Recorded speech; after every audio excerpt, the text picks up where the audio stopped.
Welcome to Between Two Business Cards, a podcast that helps business professionals take their network and sales skills to the next level. And now, here are your hosts, Martina Niemeyer and Brandon Suba.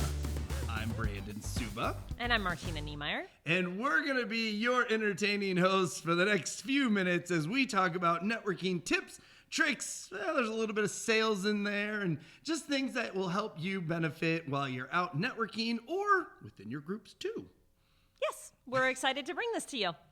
So today, we've gotten out of our, I joined Centersphere and now what? Yeah. Yes. So now we're really going into things that are random things we've seen, or just as we talk about what shows we're going to do together, there are some topics that pop up, and both Martina are like, oh yeah, nope, seen it, heard it, know it. And yes. This is one of them. So we don't necessarily want to put it out there of like everything's a bad idea if we're talking about it, but chances are it's because there's a better way to do things and we would like you to do them the best way so that the time that you're doing the networking really turns out the best it possibly can. And I think, caveat with that, we do kind of say certain industries that tend to fall into this category. Sure. But that doesn't mean we're referring to you. Sure. We're just saying within the networking world, and I've seen it in 4 different states, well, 6 actually due to visiting groups outside of the states I worked in. But these are just things that we've seen. And again, there's opportunity, which will tell you the opportunities if you avoid this. Absolutely. So it is, hi, my name is Brandon, and you know what I do. So send your referrals to me. Well, that's a toughin' puffin'. Absolutely, because first of all, everybody in your chapter may know your name.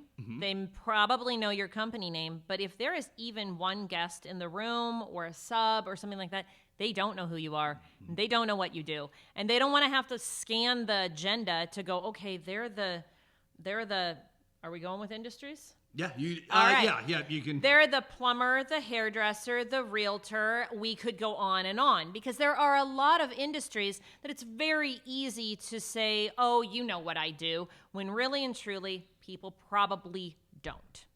In all reality, if you are a plumber, I think I'm going to pick on. Are you going to pick on plumbers? I think it's going to be plumbers. We're sorry, plumbers. Sorry, plumbers. But no, if you are a plumber, we know the basics of what you do. If someone has a plumbing problem, it's a great opportunity to refer you. But you have to ask yourself, do you want all of the fall in the lap because you're a plumber referrals? Or do you want your members to be creative and think outside of the box that might get you bigger or better opportunities? Such as, if I have a leaking pipe in my house, I need somebody right away. Sure. If I am doing a project that includes or that involves plumbing, well, I may not think of you as much because all you say is, hey, you know what I do? It's plumbing. I think it's always more the extreme that Sure. you think of those versus the long-term opportunity project thinking. Sure. And it's really easy to miss out on some of the things that you either specialize in or the people that you really prefer to work with. We all have people that we're like, oh, send me 100 more of those types of clients because they're exactly what you're looking for. They are what makes you get out of bed in the morning. You're hoping more of those cross the table or the phone calls or whatever it looks like for you. And then there are some that you don't mind doing it. You'll do it. You'll work with those people, but they probably aren't the ones that really kind of get you going, and make you excited about what it is that you do. And so we want to make sure that those people are the ones that you get more referrals for. And the way to do that is to be more specific and to take some opportunities that we're going to talk about. So what you're losing, what you're really missing when you say that, the first part is you're missing the education piece. Hey, we're live. Whatever. This is how we roll. Sorry. Just a little ring in the background. Anyways, so what you're missing is the education piece. And that's where Martina is saying, like, you can specialize in things. You can be different. I'm saying you can get bigger opportunities than just what people default to. So when you don't take advantage of educating the group or the visitor or the person that you're talking to at a networking group. You know what? Have you ever had somebody say, you know what I do? Like at a networking social? And you have no idea? Have you ever had that? Oh, yeah. Where you're like, yep. Where like, actually, I don't. But then you kind of feel dumb, like you should know what they do, so you don't ask because you're like, yeah, I do. Totally, I do. And that's probably a terrible practice on my part. I probably should just ask the question of like, well, why don't you tell me a little bit more? Well, but human nature, that might seem like it's a little rude. Right, exactly. So, and I do see this a lot too. If you've been in Center Sphere or an organization for a long period of time and you have a common profession, it's easy to do. But there are people that don't know every industry. Right. And there's people that you have a specialty in or something like that you're just, what I always tell people is during your 60 seconds, which is the opportunity, and a lot of the times when somebody is just saying, you know what I do, you know who I am, you know what I do, right? You are taking an opportunity to train a mini sales team. Okay. And it kind of sounds a little bit weird, but you are training their ears for when they walk into the next space, what are they going to be listening for? And they are oftentimes not like, oh, like they are your sales team going in and listening to that, right? But you're just top of mind because you meet with these people regularly. Mm-hmm. They just heard you say that you specialize or really enjoy working with, or this is something that people don't often think about with your industry, or however you choose to phrase it. They walk into the next space. Maybe it's 3 rooms from now that they walk into, and somebody says something, a complaint, a concern, a frustration, and they go, oh, I actually might have a really good person for you to talk to. And it's all because you told them what to listen for. You educated them.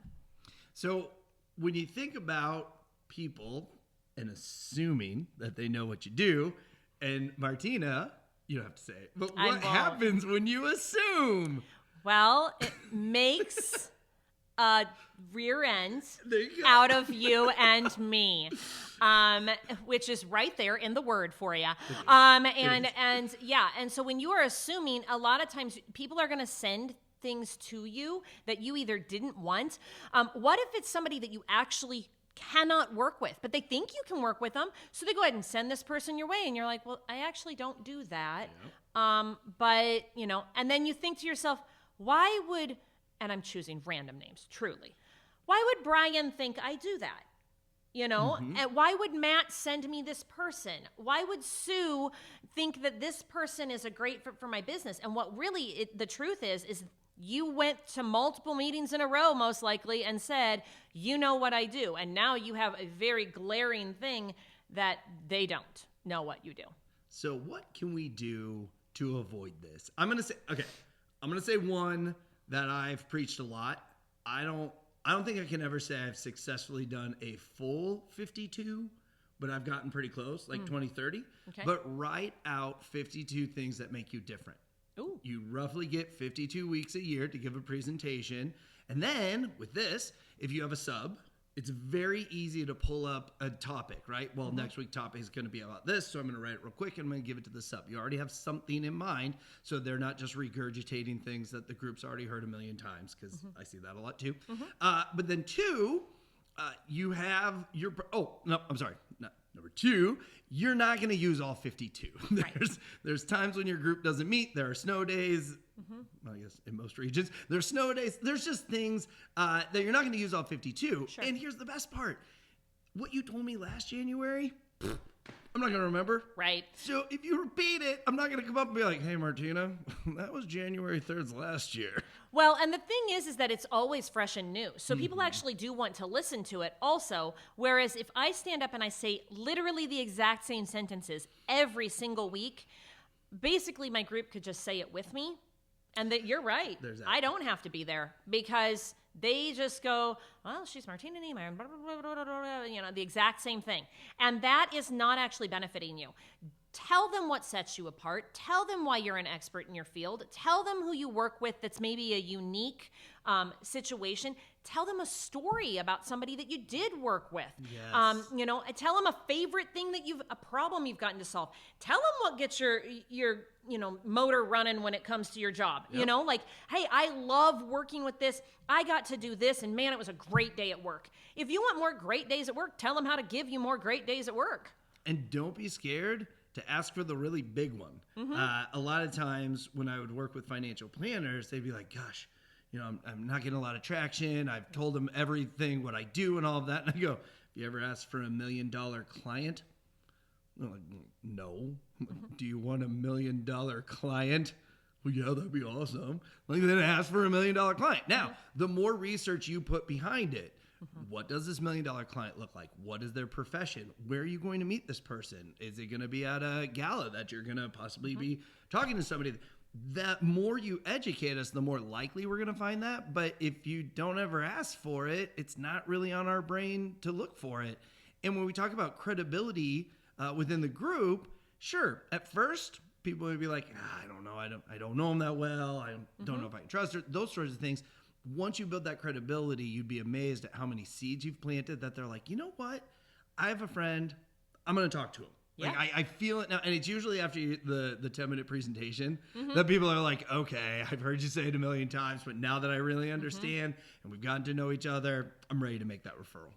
Well, and I think that it's awesome also when you just make that ask, because sometimes people don't ask for things that kind of scare them a little bit, and that we all have those whales, if you will, in the industry that you're like, whew, if that one came by, that'd be crazy awesome.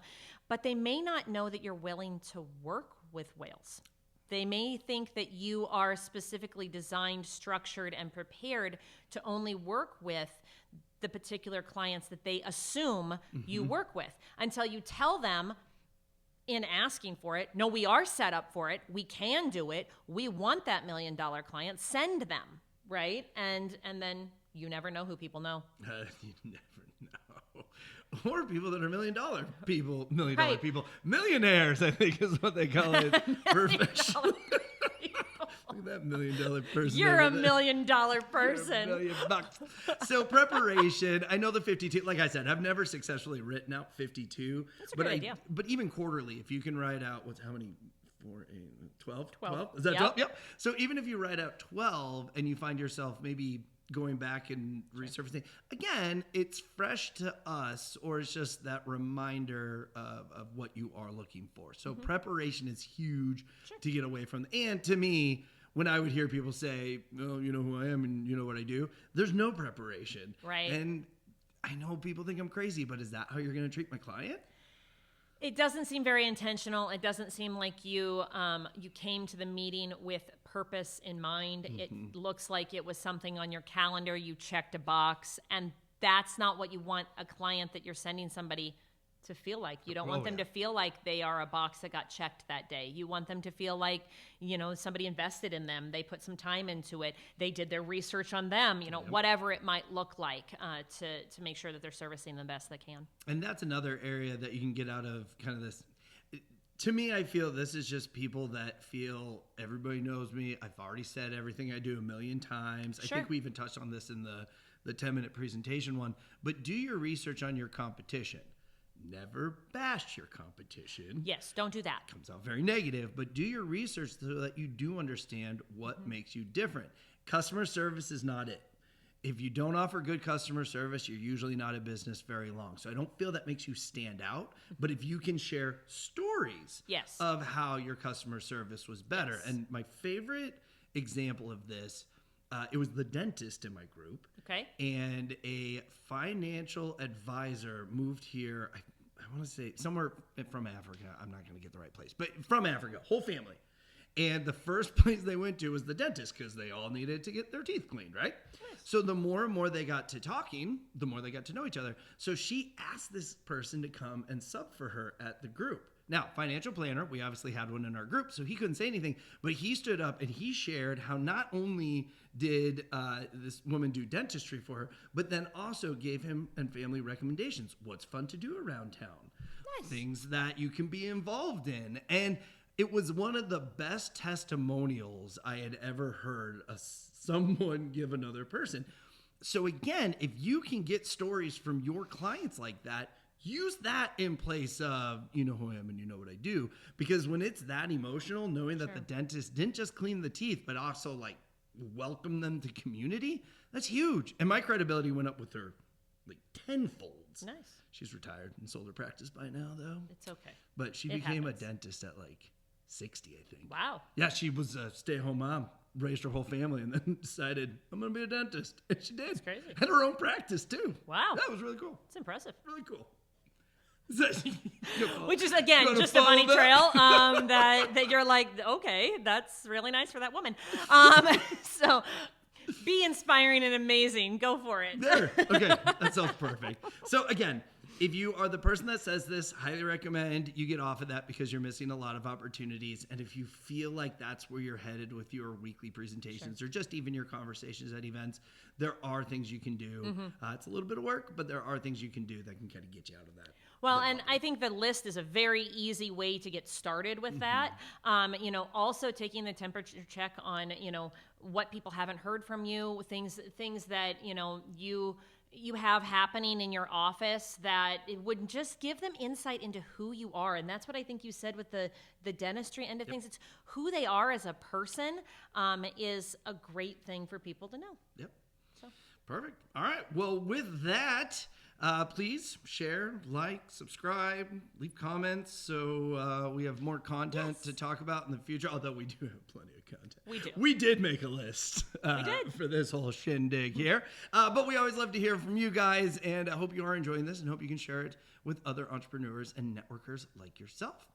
So with that, we will talk to you on a future podcast. Have a great day.